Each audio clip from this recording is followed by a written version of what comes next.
Então, vamos lá, turminha, vamos dar continuidade ao nosso curso de forragicultura.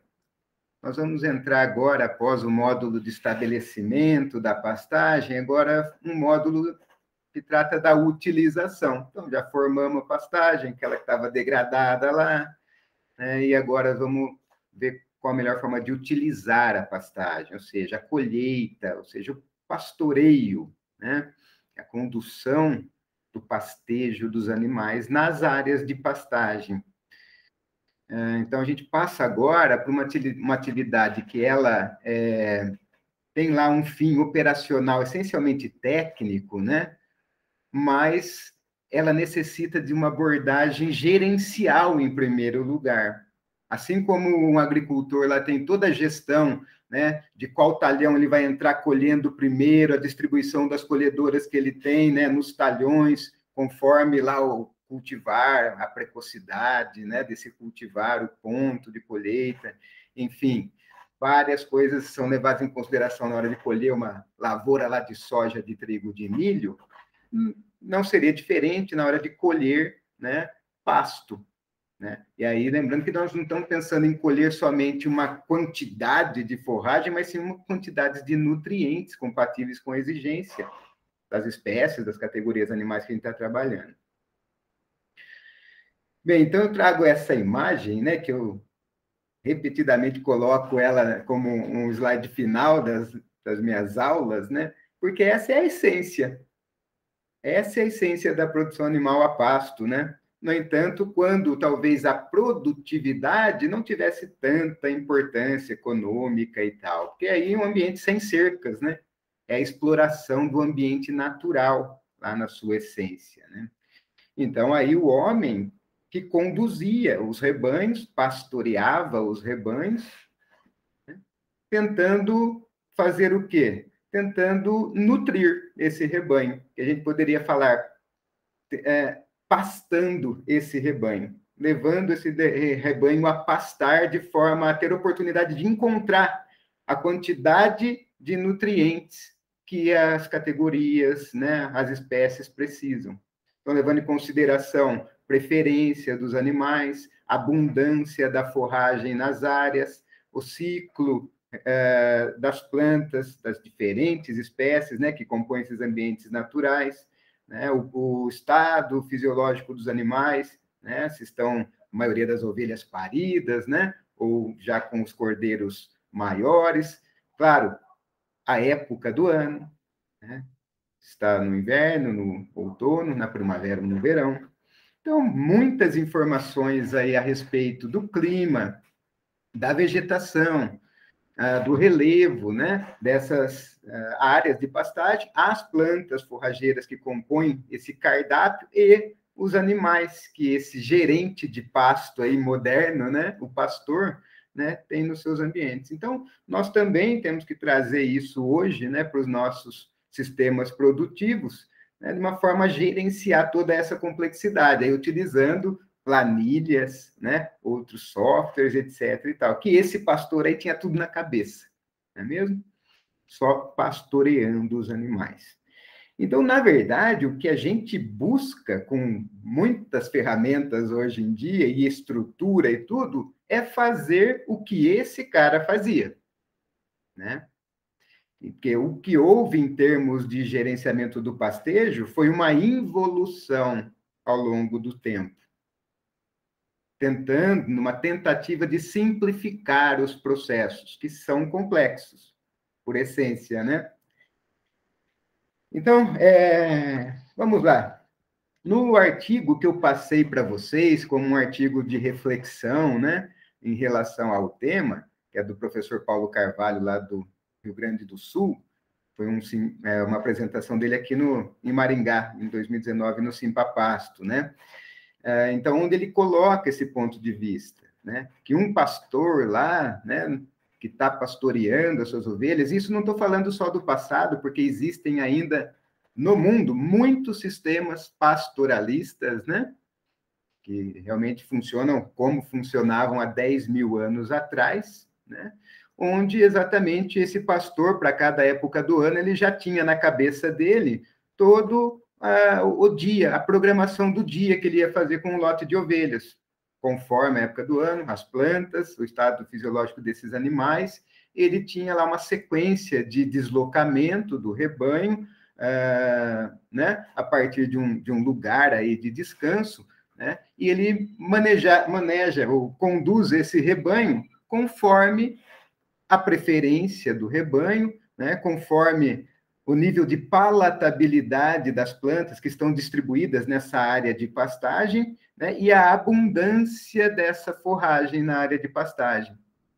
Então, ele planeja lá, acordou, primeira coisa, né, ele, vou levar esses animais para um moderador de apetite. Leva numa área aqui de alta abundância e baixa palatabilidade, porque a primeira refeição já é estimulada pelo menor nível de forragem no rumen, né, dos animais, que acabaram de passar a noite toda lá ruminando e tal, né, em se tratando de ovelhas, de bovinos. Então, o animal naturalmente acorda e faz uma primeira refeição, esse pastor aproveita lá uma área de abundância de forragem, de uma palatabilidade não tão interessante, aproveitando esse apetite que o animal acordou, né? Bom, depois caminha esse animal aí para um primeiro pastejo, para um primeiro prato, né? Agora sim, com maior palatabilidade, porque ele já aproveitou, já encheu um pouquinho, né? Já deu aquela entrada, agora vai para o prato principal, que já tem mediana abundância e mediana palatabilidade. Né? Para quê? Para aumentar ainda a taxa de consumo dos animais, né? Enfim, ele segue, né, para um impulsionador, para um segundo prato, né? E depois ainda sobremesa antes de levar os animais de novo para a área de descanso, normalmente objetivando esse rumen bem repleto, né? Cheio de forragem no final do dia, para manter a homeostase do rumen durante toda a noite, em que esse animal vai passar ali ruminando, etc. E tal, né? Bom, então, veja só que nesse trabalho desse pastor, né, o que ele tem que fazer é conduzir o rebanho para essas áreas que maximizam a taxa de ingestão de forragem, né? Então, veja, quando ele leva para um sítio lá de pastejo e ele percebe que a taxa de ingestão vai diminuindo, ele, chama o rebanho. Vamos para outro lugar, vamos lá. Maximiza de novo a taxa de ingestão, mantém uma taxa de ingestão moderada, né, no intervalo entre uma refeição e outra, e, leva para uma outra área. Leva para uma outra área. Percebem? Né? Então, a ação do gestor aí, do pastejo, é no intuito de sempre maximizar o consumo de nutrientes, minimizar o consumo de substâncias tóxicas e fazer isso no menor tempo possível. Por isso, ele sempre objetiva aumentar a taxa de ingestão. Quanto mais rápido comer, melhor. Porque isso os animais já têm de forma inata, da sua evolução, de uma presa na natureza, né? Então, tem várias teorias aí. Uma delas é a da predação. Os animais já querem consumir no menor tempo possível para não se expor tanto à predação. Essa é uma das teorias, né? Outra realmente é a maximização do consumo de nutrientes. Os animais buscariam maximizar o consumo de nutrientes para sempre manter um bom score corporal que culmina com uma boa reprodução. E, afinal, reproduzir é o objetivo final dos animais, das plantas, né? Tá ok? Então, eu chamo isso de o mantra da vaca, o mantra da ovelha, o mantra da búfala. É maximizar o consumo de nutrientes no menor tempo possível. Veja, isso que o animal faz mesmo na natureza, né? Aqui está o tempo de permanência num pet. Aqui. O que é um pet? Imagina uma toceira, né? É um lugar ali na frente do animal em que ele consegue explorar, mexendo a cabeça sem mexer as patas dianteiras. Então, quando ele começa a explorar uma área dessa, ele tem aumentado o consumo de energia, aumenta o consumo de energia, ele fica ali, explorando aquela toceira. Mas só que se chega uma hora, né, que as principais folhas mais nutritivas já se foram, começa a ficar difícil de explorar aquilo lá, ele faz o quê? Ele abandona aquela área, né? Então, isso é que os pesquisadores observam, né, e utilizam para definir, assim, o quando que a gente tem que fazer esse rebanho abandonar aquela área, porque aquela área já deixou de maximizar o consumo de nutrientes no menor tempo possível. Bom, mas aí veio, né, o homem e começou a tentar simplificar as coisas, veio a cerca, né? Inclusive o arame farpado foi considerado uma das maiores invenções do homem aí, né? Evoluir a criação dos rebanhos, que antes era um pouco mais difícil fazer cerca, né? Cerca de pedra, cerca de madeira, valeta, né? E com isso, né, junto bebedouros, saleiros, comedouros, artificializou o pastejo, né? E distanciou o pastor do rebanho, né? Então, a gente se desconectou um pouco com a observação da preferência dos animais, do comportamento ingestivo deles, né? Nesse intuito de simplificar, de poder ter menos participação do homem, né? Redução de mão de obra, talvez, não sei, né? Enfim, a cerca mudou tudo, né? E até hoje em dia, a turma tem muita gente, hoje em dia não, faz até um tempo já, as pesquisas não são, já tem algum tempo, né? Pesquisas de cerca virtual, né? Hoje tem muita gente buscando cerca virtual. Saiu o tamanho do aparato aqui, hoje está ficando menorzinho. Na Austrália, principalmente, parece que tem as principais empresas estão lá, né? Enfim, estão testando e talvez seja uma ferramenta aí do futuro, né? O homem sempre querendo o quê? Controlar cada vez mais, né? E à distância, né? Não mais pastoreando os animais por meio de cercas, né? Enfim. Então, é o que a gente vai começar a ver agora. Como que utilizando cercas, né? A gente pode conduzir da melhor maneira, tentando mimetizar ao máximo lá aquele pastoreio ideal, né? Dentro do nosso processo de simplificação. Existem os métodos de lotação que conduzem o manejo desse pastejo. Aí a gente vê uma lotação rotativa, né? Utilizando cercas elétricas, fixas, móveis, né? No intuito de controlar esse pastejo, reduzindo a seleção dos animais, em suma, né? Quando eu concentro esses animais, né, para ter, né, uma homogeneidade de colheita, estou no intuito de controlar o quanto ele pode selecionar ou não dessa forragem, né? Então, a partir daí, né, do uso das cercas, apareceram diferentes métodos de pastorear os rebanhos, né? Basicamente, a gente conhece aí a lotação contínua, onde se utiliza apenas um piquete, e a lotação rotativa. E aí, dependendo do número de piquetes, né, ela assume diversas modalidades, digamos assim, bom? Que vão recebendo diversos nomes aí e tal. Mas mais importante do que isso é a gente entender o conceito da colheita eficiente de nutrientes no menor tempo possível, e aí a gente aplica isso a qualquer uma dessas modalidades de lotação, de métodos de lotação. Bom, mas o que a gente tem, então, como ferramenta para fazer esse pastoreio, esse controle da utilização, a colheita da forragem, aí seriam esses métodos de pastejo, mas, fundamentalmente, o ajuste da taxa de lotação, que é o mais importante, né, do que o próprio método de pastoreio, que é o ajuste da taxa de lotação que vai determinar, né, o mantra da vaca, se a vaca vai conseguir atingir aquele mantra ou não. Então, vamos lá. No método de lotação contínua, rotativa e diferido. Na verdade, esses são os 3 métodos de lotação mais utilizados no Brasil, principalmente o de lotação contínua, em termos de área, depois o de lotação rotativa e o diferido, né? Muitas vezes é utilizado também estrategicamente. A lotação contínua é quando a pastagem é utilizada durante todo o ano, ou toda estação de crescimento, né? Sem um período de descanso, isso que caracteriza ela. E ela pode ter taxa de lotação fixa, claro que isso não é desejável, porque eu não consigo regular, né, para a quantidade de forragem que tem o número de animais, é sempre o mesmo número de animais. Então, acaba não sendo muito eficiente para a gente fazer aquele bom aquela boa colheita. E a taxa de lotação variável, que tem mais forragem, eu coloco mais animais, tem menos forragem do que a meta, eu tiro animais, né? Para tentar controlar o relvado numa estrutura, de uma maneira que a vaca consiga atingir o mantra dela. Bom, então é isso que está dizendo aqui, né? A gente não deve considerar uma opção boa de manejo a carga de lotação fixa, apesar de muitas vezes ela que é utilizada no Brasil. Então, a gente tem que ter um poder de convencimento de que nós devemos melhorar a gestão do pastejo fazendo a carga variável, né? Mas onde que ela é mais utilizada?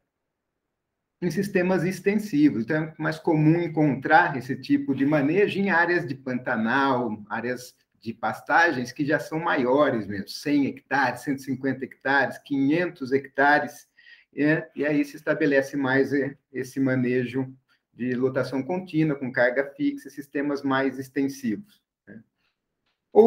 E também, né, normalmente associado com pastagens pouco produtivas, ou seja, que crescem mais lentamente. Áreas de baixa fertilidade do solo, pastagens de decumbens, de umidícula, enfim, de forragem de paspalum, de pastagens de campo nativo, né? Pastagens que têm uma velocidade de desenvolvimento menor. Então, realmente, esses ajustes de carga, eles podem ser menos frequentes, né? Seria daí já com carga variável. Né? Então, a gente permite ajustar, né? A gente tem que ajustar o número de animais ou o tamanho da área, uma outra possibilidade. Se eu tiver ferramentas, né, estrutura como cercas elétricas móveis para diminuir a área, aí eu consigo ajustar a taxa de lotação sem mexer nos animais, né? Ajustando, diminuindo ou aumentando o tamanho da área. Mas, enfim, isso é complexo na prática, né, nessas áreas grandes que nós temos no Brasil, né, com essa característica de baixa fertilidade, com forrageiras de baixa taxa de crescimento. Né? Então, o mais comum, quando se faz a carga variável, é ajustar o número de animais. Né? Então, programa-se lá 4, 5 ajustes de taxa de lotação ao longo do ano, né? Nas transições, águas secas, secas águas, no meio das águas. Bem, e aí a pesquisa estabelece qual é, então, a altura do pasto, né, que é a variável em que a gente traduz, né, parâmetros técnicos lá da pesquisa, como o índice de área foliar, né, é traduzido em parâmetros práticos lá como a altura do pasto ou a massa de forragem, certo? Mas o que a pesquisa demonstra é qual é o índice de área foliar, né, ou o intervalo de índice de área foliar, que eu consigo maximizar a fotossíntese líquida e também o consumo, a taxa de consumo animal, né, associada à perenidade do pasto. Então, nos tratamentos lá da pesquisa, eles mantêm taxas de lotações diferentes, né? Maior taxa de lotação para manter o pasto a 5 centímetros aí no caso, né? E vai diminuindo a taxa de lotação nos tratamentos, né? Vamos lá, uma intermediária para 10, menos animais para manter a 15 e diminui ainda mais taxa de lotação para manter a 20, né? E avalia a resposta das plantas, a resposta dos animais e estabelece a altura de manejo das plantas, que é a tradução do índice de área foliar desse relvado, né? A quantidade, metros quadrados de folha para metros quadrados de solo que tem naquela área para interceptar a luz, para fazer a fotossíntese e também para aquela quantidade de folhas que tem nesses stratos facilitar o consumo de forragem pelo animal, né?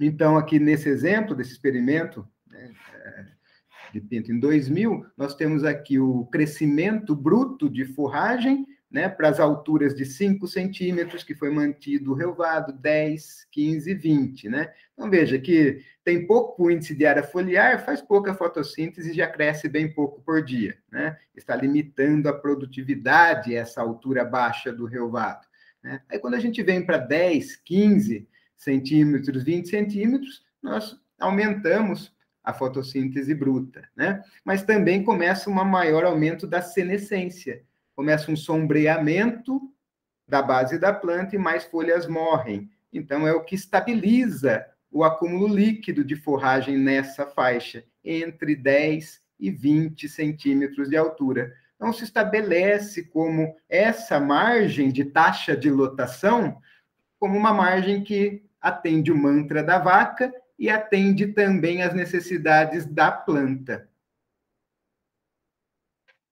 Ok? Então, aqui só para vocês terem a noção, né? Olha que relvado lindo de Tifton aí, com 15 centímetros de altura. Facilita a vaca consumir o máximo de nutrientes, que estão nessas folhas que ela gosta, né? No menor tempo possível, porque cada bocado aqui que ela vai dar é de colher, né? Não é de garfo, não é de faca, né? E vai estar com bastante massa de forragem, ela vai conseguir dar taxas de bocados altas, né? Vários bocados por minuto, e vai conseguir encher a pança no menor tempo possível. Aqui para capim-marandu, né? Que tem aí um intervalo de altura de manejo variando de 20 a 40 centímetros, né? Para você manter a planta bem e a vaca comendo rápido, muito nutriente. Então, assim é feito para cada espécie forrageira, cultivar dentro da espécie, e os autores, então, aí, os pesquisadores vão nos apresentando as margens, né, que a gente tem de taxa de lotação, que é traduzida aí na altura como parâmetro prático lá, para a gente fazer o pastejo, para a gente trabalhar o rebanho, né? Então, aí, ó, aquelas estoloníferas, né? Tifton, Coast Cross, as bermudas aqui, poderíamos incluir as estrelas, mas talvez um pouquinho mais altas, as estrelas, a altura de manejo, 10 a 20 centímetros. Capim-marandu, 20 a 40. O xaraés, 15 a 45. Então, veja a amplitude, né, desse capim, que ele também possui a plasticidade, né? Ele de 15 a 45 centímetros, ele foi mantido, produzindo a mesma quantidade de forragem líquida, né? E a Braquiária decumbens, de 20 a 30 centímetros. Ok, vamos para a lotação rotativa agora, intermitente, né? Também a gente pode chamar assim, que é caracterizado por haver um período de descanso, né? E um período de ocupação. Então, aí a gente tenta ter um maior controle, né, da desfolha, ou pelo menos relativo aonde o animal vai desfolhar, né? Não, agora você vai desfolhar aqui, opa, agora vai para lá, ou chega, vem para cá, né? E a gente vai tentando colher as plantas no momento em que elas estão oferecendo a melhor oportunidade dos animais colherem rapidamente os nutrientes que estão ali, né? E maximizando também a fotossíntese líquida. Então, para isso, o homem divide as áreas, né? Subdivide as áreas em piquetes. E, claro, dependendo, né, do número de piquetes que eu tenho, eu consigo fazer um período de ocupação menor, né? Se eu tenho... Por quê? Né? Porque o período de descanso, vamos falar aqui agora, porque o período de descanso dessas forrageiras, em geral, né, elas não variam tanto dentro da fase, dentro da estação do ano de crescimento das plantas. Então, assim, tudo que a gente está falando em relação a toda essa técnica do pastejo, de controle do pastejo, em relação a essas alturas, isso é muito importante enfatizar agora, é relativo à época das águas, ou à época de crescimento dessas forrageiras, né? Que pode ser, se for forrageiras de inverno, pode ser na época de inverno, né? Mas para a maioria do Brasil aqui das pastagens tropicais, né, é a época das águas. Fora da época das águas, na época da seca, tudo isso não faz sentido, né? Nós vamos aí, do outono para o inverno, fazer um rebaixamento desse relvado em todas as espécies aí, né? Até o seu limite, para depois começar o jogo de novo na primavera, né? Então, tudo que eu estou falando é para primavera, verão, começo de outono, né? Em relação ao ritmo, porque isso está ligado ao ritmo de crescimento da planta, né? Então, nesse período, para a maioria das espécies aí, esse período de descanso gira em torno aí de 30 dias, vamos supor. né? Claro, nós vamos ver, conforme o manejo da desfolha em relação à sua intensidade, ou seja, quanto que eu vou remover de forragem, ou seja, quanto de índice de área foliar remanescente vai ficar, eu trabalho esse período de descanso, né? Ou seja, se eu comer demais e acabar com as folhas do pasto, vai demorar 30 dias para chegar de novo naquela altura de entrada.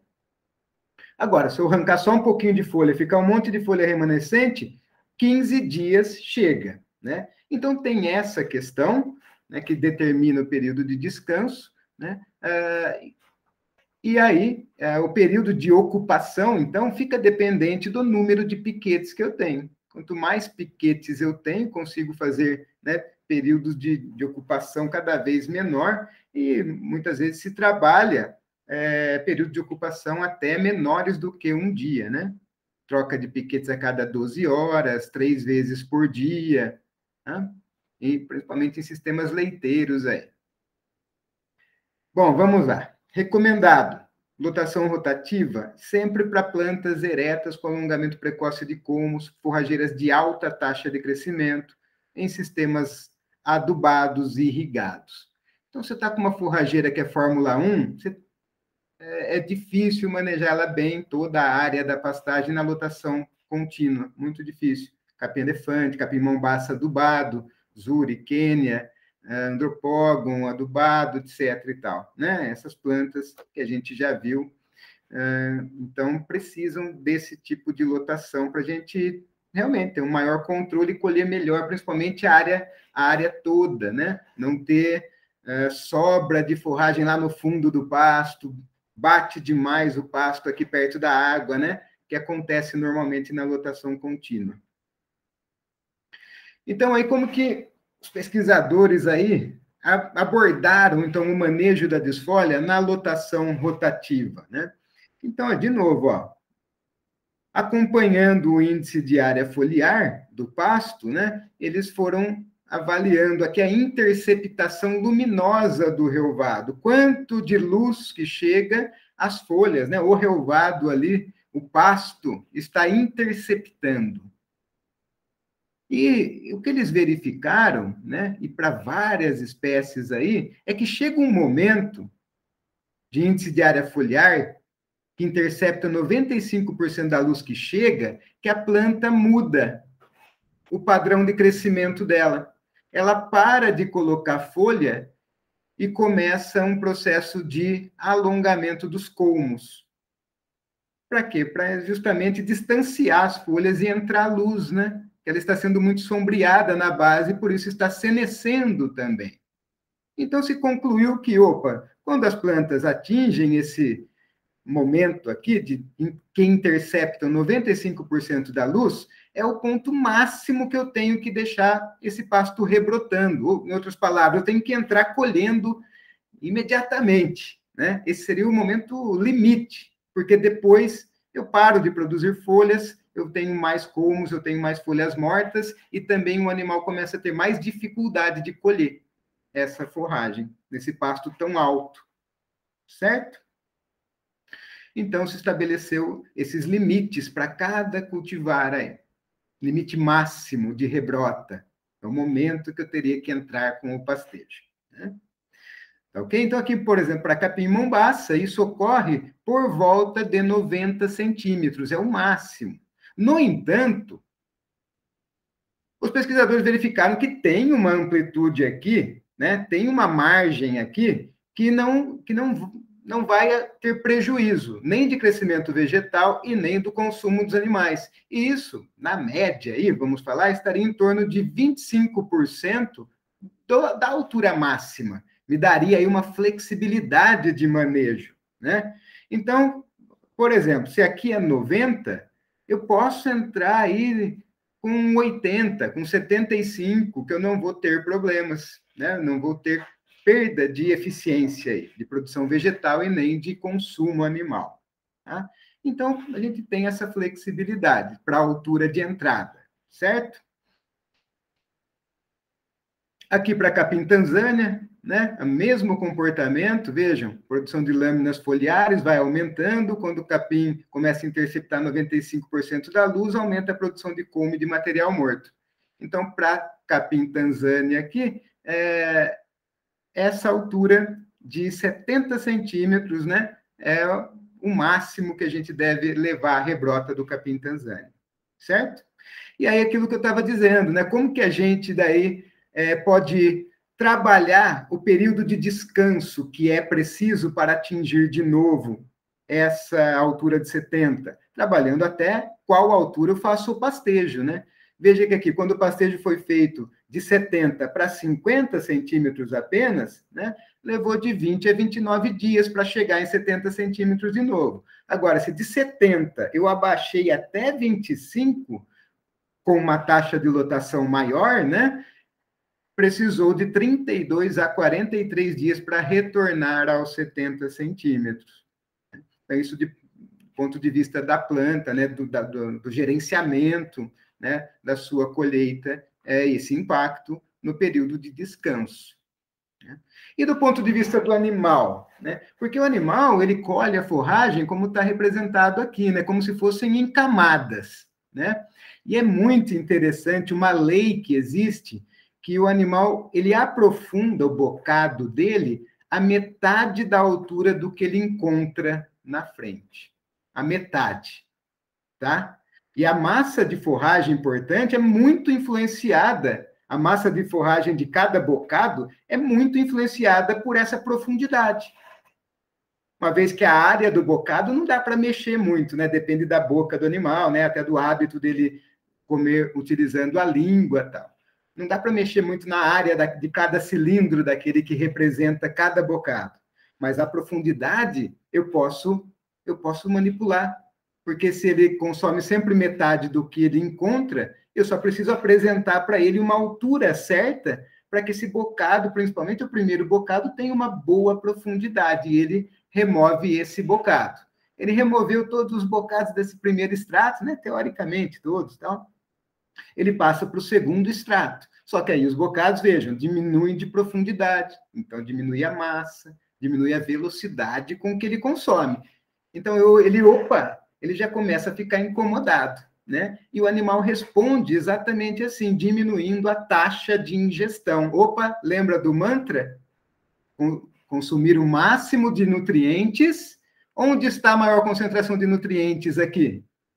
Na camada de cima, que tem só folhas com alta proteína, alta digestibilidade, né? E no menor tempo possível. Onde que começa a complicar já o tempo? Já no segundo extrato. O tempo, a taxa de ingestão diminui, porque diminui a massa do bocado. Então, olha só que legal os dados que eles encontraram aqui, né, para diferentes plantas e de diferentes morfologias, né? Desde Tifton até sorgo, né? Uma é estolonífera, a outra é ereta, de alto porte, né? E pastejado por diferentes espécies animais também, eles encontraram que, quando o animal atinge 40 a 50, vamos falar, por cento do rebaixamento do que ele encontra, ele, diminui a taxa de ingestão instantânea. Ele fala, opa, se eu pudesse mudar de piquete agora, eu mudaria, para manter a minha velocidade de consumo de nutrientes. Né? Então, isso vem sendo testado, né, e validado para ser um padrão de altura de saída, desde que eu cumpra com a meta de altura de entrada, né? Seja ela a máxima ou utilizando da flexibilidade de, em média, aí 25%, 30% da altura de entrada para baixo, né? Aí de um Mombaça com 90 centímetros, o pasto já está no limite do limite. Aqui a gente já começa a velocidade de ingestão, os animais começam a ter dificuldade de manipular toda essa massa de forragem na boca, diminui a taxa de bocados, né? A planta já se sombreou, várias touceiras aqui já começaram a elongar o colmo. Então, aí é o limite do limite. A gente tem que usar aquela flexibilidade, né? Como margem de segurança. A carona de um Tanzânia. com 70 centímetros de altura, né? Você vê, estão envergando, já vai querer começar a alongar o colmo, está no máximo. E aí os resíduos, para vocês terem uma noção visual, né? Então, um resíduo de 25 centímetros para o Tanzânia, né? Então, ó, 70 centímetros que entrou menos 25, foi 45 centímetros de rebaixamento. 45 dividido por 70, que entrou, foi um rebaixamento de 64%. Então, certamente o animal aqui já tinha diminuído a taxa de consumo dele, né? Já foi forçado a comer um material de menor valor nutritivo. Então, duas coisas: diminuiu, né, a massa do bocado e menos nutriente em cada bocado, né? Comparando aqui com os 50 centímetros, seria um rebaixamento de quantos por cento?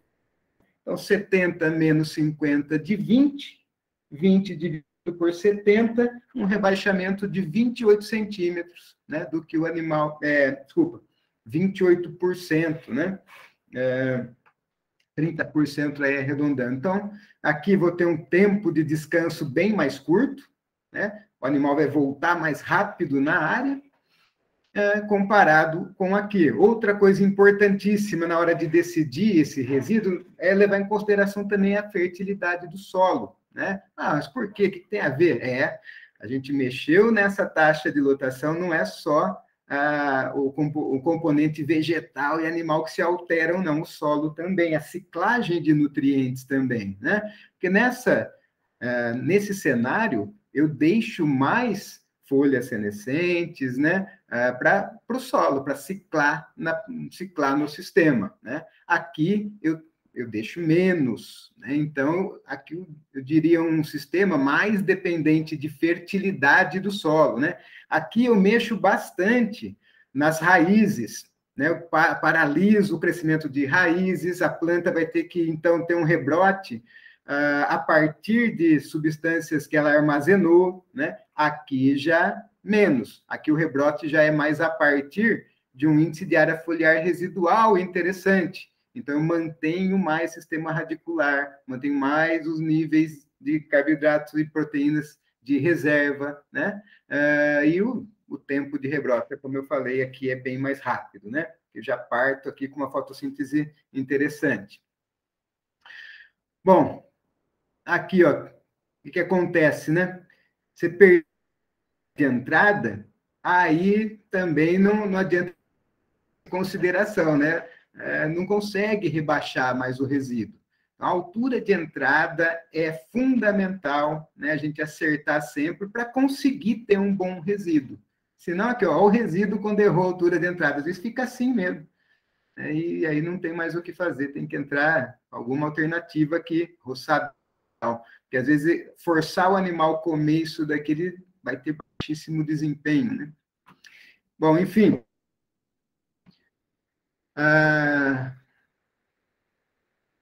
Foram muitas pesquisas aí na última década, muitas mesmo, últimas 2 décadas, né? E a gente tem, então, hoje, para a maioria das cultivares aí, essas recomendações, né? De pré-pastejo no seu limite máximo, e o pós-pastejo, uma variação, né? E aí, se você quer priorizar o animal, né? Priorizar uma rebrota mais rápida, né? Um sistema de menor fertilidade do solo, sem uso de fertilizante, nós vamos escolher sempre as maiores alturas pós-pastejo, né? E se eu quero priorizar ainda mais o animal, né? E a velocidade de rebrota, as menores alturas de pré-pastejo, utilizando da flexibilidade, né? Quando eu quero explorar mais, realmente, prejudicar, talvez, um pouco o desempenho individual em prol de ter mais taxa de lotação, aí eu utilizo, né, as menores alturas de saída e talvez até as maiores alturas de entrada, no entanto, sabendo que eu vou ter um período de descanso, vou necessitar de um período de descanso maior, né? Eu vou, então, diminuir a seletividade dos animais e eles vão ter um desempenho individual menor. Eu vou mexer mais com as reservas das plantas e quantidade de raízes, dependendo mais de fertilidade do solo e tal. Então, enfim, reforcei isso porque são esses vários pontos a considerar na gestão da colheita, né? Dependendo da categoria animal que você tem, dos seus propósitos de produção de arroba por hectare naquela área, né? De idade ao abate, de idade à primeira entoure, né? É isso aí. Olha, gente, trazendo só aqui, ó, esses dados de pesquisa com produção de leite em capim-elefante, quando foi feito todo esse ajuste aí nos mínimos detalhes, né? Só que entrando com o capim no ponto máximo, tá? 95% de interceptação luminosa, né? E utilizando essa metodologia, né, comparando com quem não consegue ter tanto controle, assim, ficar olhando se está na hora de entrar, se está na hora de sair, acaba estabelecendo dias de ocupação fixo. Então, a cada 27 dias, essas vacas entravam, nesse sistema, cada piquete tinha 27 dias para ficar descansando, era fixo, né? Então, tinha ciclo que, às vezes, as vacas entravam com eles passado, né, com mais de 95% de interceptação luminosa, e talvez tinha ciclo que entrava com eles ainda baixos, com as folhas ainda imaturas, porque variava o clima, mas os dias de descanso não, sempre 27 dias, tá? Comparado com esse que era tudo variável, tentando atingir o mantra da vaca. Olha o que aconteceu, né? Primeiro, a diferença de dias de descanso, né, 27 fixos contra a variação de... Teve época mais chuvosa depois que adubou, que 19 dias depois já estava na altura de entrada de novo, até épocas, ciclos de pastejo de veranico, de menor condição climática, e demorou 30 dias para entrar de novo, né?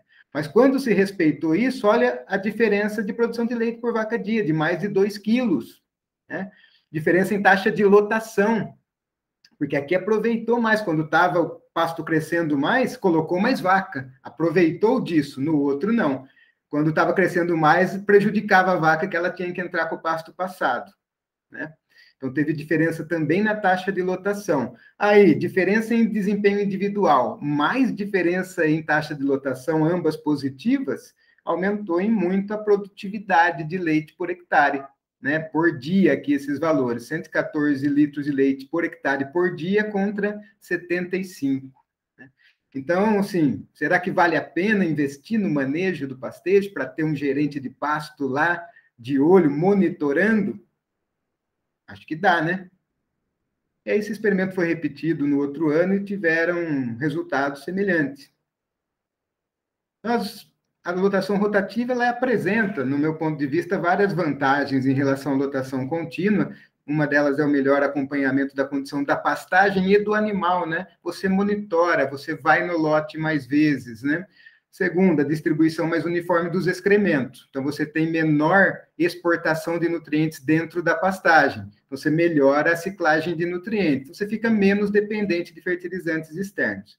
Você também permite pastejo com mais de um grupo de animais. A gente vai ver essa modalidade, né? Fazendo ponta e desponta com animais de diferentes exigências nutricionais. E, então, permite também a colheita do excesso de forragem, uma vez que eu vou pular piquetes em momentos de condições climáticas melhores. Imagina, 2 piquetes chegou na altura no mesmo momento, eu pulo um, né? E o outro eu vou fazer silagem, feno, então me permite essa gestão do planejamento forrageiro aí. Então, são várias modalidades que a gente pode fazer de lotação rotativa, e, na verdade, só depende da questão de alocação dos animais no tempo e no espaço, né? Ou seja, a gente vai trabalhar o período de ocupação, principalmente, desses animais, né? E variando daí também o grau com que eu controlo a seletividade dos animais. Vamos lá, como assim? Veja só, eu posso ter na lotação rotativa aqui a tradicional, né? Aquela que eu vou do piquete 1 para o piquete 2 a cada 7 dias, né? Aquela fixa. E posso ter sistemas aí que quanto mais produtivos eles são, né? Como aqui um pivô central, eu tenho que fazer aquela taxa de lotação toda variável, né? Então, não tem sequência de piquete, é quem chegou primeiro, é onde eu tenho que ir e tal. A modalidade ponta e desponta, questão de categorias animais, né? Então, vou mudando a categoria mais exigente na frente para colher ponta de pasto, que é mais nutritivo e mais rápido de comer, e atrás uma categoria de menor exigência, chegando só aquele rebaixamento do pasto, né? Outra modalidade seria em faixas, essa também preconiza reduzir a seleção dos animais, então piquetes bem pequenos, às vezes 3 piquetes vão se abrindo, né, por dia, né? Então com uma alta densidade de lotação, e aí baixo período de descanso. E normalmente isso associado com um resíduo com pouca folha, né? Maximizando o consumo de forragem, normalmente, mas não necessariamente, né? Eu posso fazer também períodos de ocupação menores ainda, né? Só deixando mais resíduo para ter um menor período de descanso. O pastejo frontal, né, que também preconiza, aí vocês vejam, né, o animal não ter seleção, normalmente, então, esses sistemas, né, preconizam mais o ganho por área do que o ganho por animal. Vocês vejam aqui o esquema frontal, porque se instala cercas elétricas no pivô central, né, e vai, então, movimentando esse pivô central aí lentamente, conforme a taxa de lotação aqui, né, para que os animais aí comam como se fosse um coxo mesmo, né? Então, em sistemas mais intensivos aqui, ó. Aqui é provavelmente um azevém com trevo vermelho, conseguem ver os trevozinhos aqui, ó? Então, um sistema de forrageiras de mais alta qualidade aí, né? E aí consegue-se também bons desempenhos, mesmo controlando tanto assim a seletividade dos animais, né? Aqui não tem muito o que selecionar, aqui tudo é bom, né? Mas às vezes isso não acontece, às vezes, nas forrageiras mais tropicais, né? Você veja que esse Cynodon, aí você força os animais a consumirem mais esse talo, esse material morto aqui, certamente o desempenho cai mais aqui na forrageira tropical do que cairia aqui nessa forrageira temperada, né? O creep grazing é interessante também, é o similar aí ao creep feeding, né, que às vezes a turma conhece mais, que é servir ração, o creep feeding, né, servir ração lá num coxo, onde só o bezerro, o cordeiro, ou, enfim, o filhote tem acesso, a sua mãe não, né? Aí, no caso do creep grazing, se oferece uma forrageira de melhor qualidade, né? Uma alfafa, um coast cross adubado, né? Um amendoim forrageiro, de forma que só o bezerro consiga passar, né? Seja em porteiras ou na própria altura da cerca, e a vaca não. Né? Isso é o creep grazing, uma modalidade aí de pastoreio. Bem, turma, aí vem o pastejo diferido, pode ser chamado assim um pastejo sazonal, que consiste, na verdade, simplesmente em você chegar no momento e tirar os animais de uma pastagem, de um piquete, e permitir o crescimento, um crescimento, né, livre da planta forrageira. Aí sem pensar naquele limite lá de altura superior, não. Você está querendo reservar forragem, mesmo que de baixa qualidade, que ela vai se tornar, né, para o período seco. Tá? Então, normalmente a Embrapa, aí, por exemplo, ela recomenda, né, você fazer esse diferimento escalonado, chega lá em fevereiro, da área que eu preciso diferir, né, eu calculo ela conforme o quanto eu precisar de forragem lá para o período seco, né, 1/3 dessa área total eu faço o diferimento dela em fevereiro, para ser utilizada lá no período de junho a julho, 2/3 em março, para ser utilizada lá em agosto, setembro, né? Então, é uma forma, assim, de fazer uma estratégia de período seco, barata, né? Mas que, no entanto, não maximiza a taxa de lotação da fazenda, né? Porque ali, justamente no período em que eu estou com alto crescimento de uma planta com um bom valor nutricional, que eu poderia ter um bom desempenho individual, né? Eu deixo de fazer essas arrobas nesse momento, e lá na frente eu vou conseguir fazer bem menos arrobas proporcionalmente, né? Mas umas arrobas mais baratas, né? Porque eu não faço disso a minha estratégia de seca, né? Então, esse é o pastejo diferido aí. Aí o que a gente tem que se atentar? Não é qualquer espécie forrageira que se adapta bem a esse pastejo diferido. Eu tenho que evitar aquelas forrageiras que perdem o valor nutritivo muito rápido, né? Principalmente aquelas que elongam demais o colmo. Eu vou ter muito colmo, um pasto muito passado, muito alto, né? Na hora de usar, e aí vai ter muita perda, pisoteio e tal, né? Então eu devo escolher espécies que não têm esse crescimento exagerado de colmos, em primeiro lugar, né? Espécies que são mais resistentes à seca e têm crescimento outonal mais interessante e que perdem o valor nutritivo mais lentamente. Então, braquiária marandu, paiaguás, né? Os Tifton, Coast Cross, menos aí as estrelas, mas são essas espécies interessantes. As não indicadas seriam, por exemplo, os pânicos de porte alto, né? Andropógon, capim-elefante, né? Não seriam indicadas.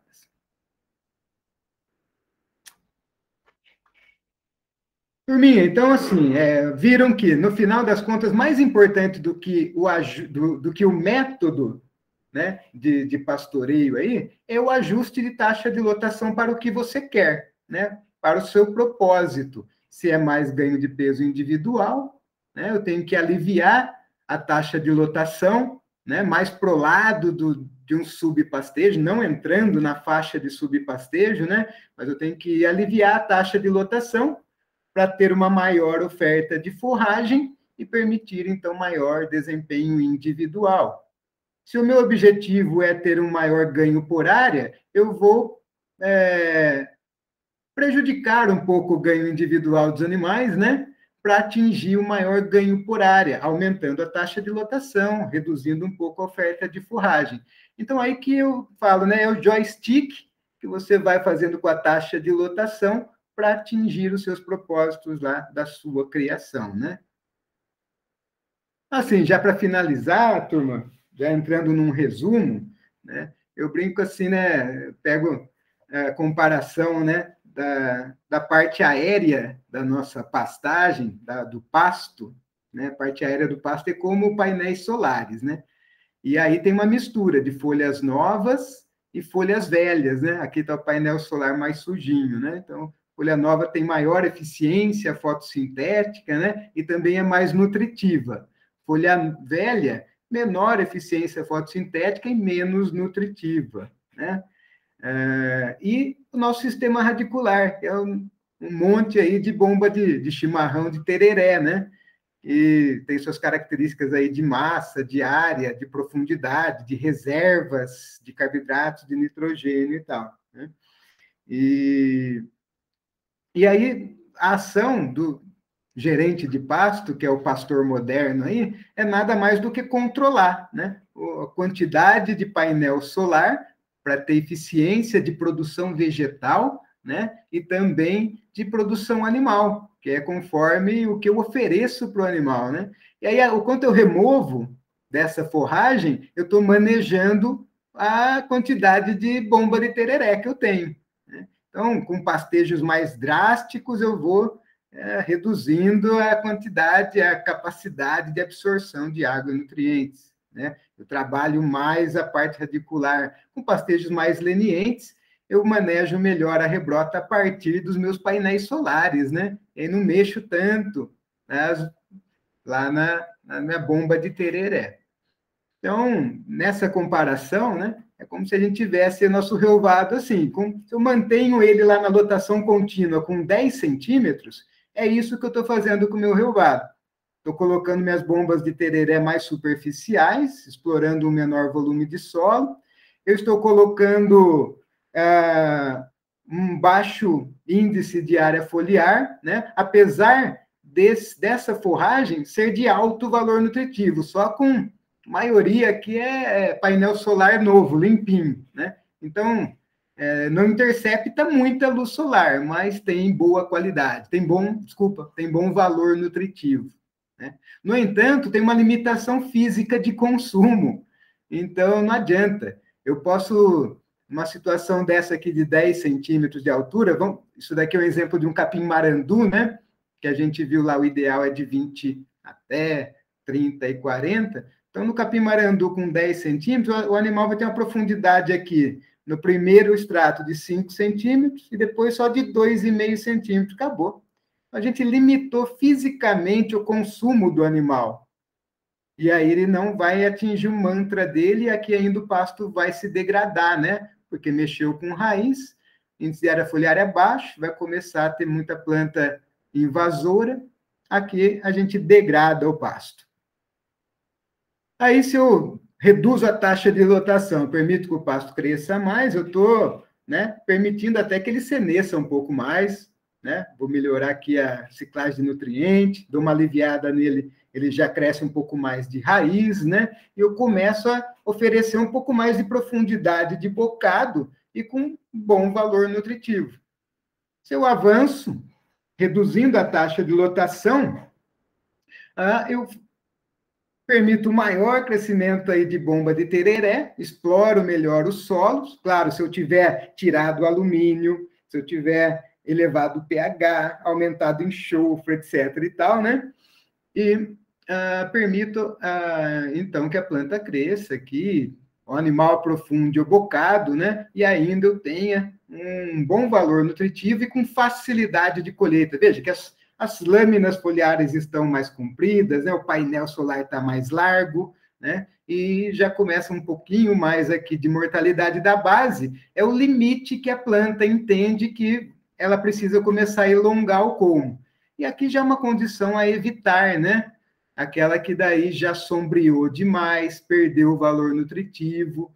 Esses painéis solares já têm baixa eficiência fotossintética, né? Então, na lotação contínua, a gente tem que ficar atento aqui, ó. Opa, nessa altura aqui já fica atento para quê? Para tirar animais. Nessa condição aqui já fica atento para quê? Para pôr animais. E manter o relvado, né, com essa proporção de painel solar limpo, mais sujo, e essa proporção de sistema radicular. Na lotação rotativa, opa, então eu tenho que tirar os animais ou aqui, né, com menor índice de área foliar, né, quando eu quero o quê? Explorar mais o ganho por área, então eu estou reduzindo a seleção dos animais, estou reduzindo um pouco o consumo dos animais, né, estou pressionando mais o pasto, eu vou mexer mais com raiz, eu vou forçar a planta a utilizar mais reserva, vai demorar mais para chegar aqui e vai precisar de mais fertilidade do solo vinda de fertilizantes. Eu estou reduzindo a quantidade de material que vai ciclar no sistema, né? Ou eu tiro os animais com menor taxa de lotação, mais precocemente. Então, eu permito o índice de área foliar melhor, a planta não vai ter que mexer tanto com raiz, né? Permito que os animais, na hora que ele para de gostar, eu tiro eles, então eu mantenho a taxa de ingestão, né? Então, isso em relação à saída. Em relação à entrada, ou eu entro com eles no limite do limite, a partir daqui começa a reduzir a ingestão de forragem, né? Ou eu entro com eles um pouco antes. E aí, né, entrando com eles um pouco antes, eu, além de não ter tanto risco de perder o ponto de entrada, que me prejudica o ponto de saída, eu proporciono mais facilidade de colheita, material de alta qualidade, né? Então, vem essas estratégias, né, gente? Eu posso entrar aqui e sair aqui, posso entrar aqui e sair aqui, posso entrar aqui e sair aqui, posso entrar aqui e sair aqui. Tudo depende do balanço que eu quero de desempenho animal, de desempenho por área.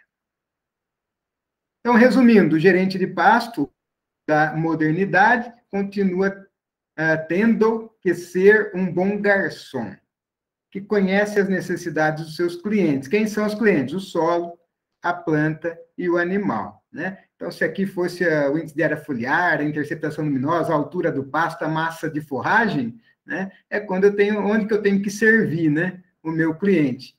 Dependendo do cliente, né? O gosto dele, eu entro aqui, nesse limite, depende, eu entro aqui ou no ponto, né? Então, pasto passado, né? O pasto muito verde ainda, imaturo demais, não, né?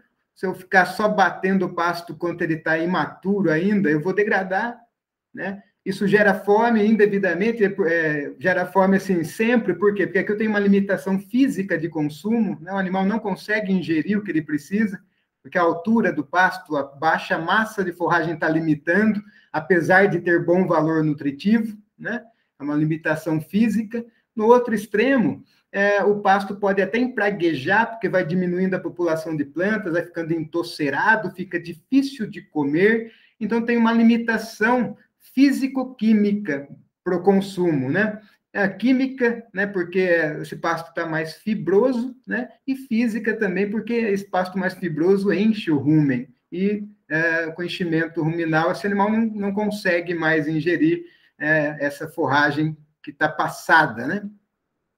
Então, aqui no limite, no ponto aqui, né? Vamos imaginar, é quando a vaca atinge o mantra. Ela tem uma boa concentração de nutrientes, não é nem o máximo que pode ter, e nem, né, uma pastagem já com baixo valor nutritivo, e equilibrou, então, esse valor nutritivo com a massa de forragem, com a altura do pasto, que permite à vaca ter uma boa profundidade de bocado, numa boa taxa de bocado, e ela, então, adquire do ambiente aí o máximo de nutrientes no menor tempo possível. E é isso que o garçom quer, né? O cliente também não fica encebando lá não, né? Esquentando cadeira no restaurante, né? Então come e vai embora. E o que a gente tem que fazer, né, gente? Não servir só a picanha também. Só picanha também enjoa, né? Então a gente tem que procurar nos sistemas de pastejo, né? Da nossa empresa, na linha de montagem do churrasco, oferecer mais diversidade para os animais, tá? Então, daí, unindo o ponto de servir com maior diversidade, esse sistema de produção fica melhor, né? Com maior diversidade fica mais resiliente, né? E é melhor para todo mundo, maior diversidade. Beleza, turma? Obrigado aí pela atenção. E agora eu passo para vocês.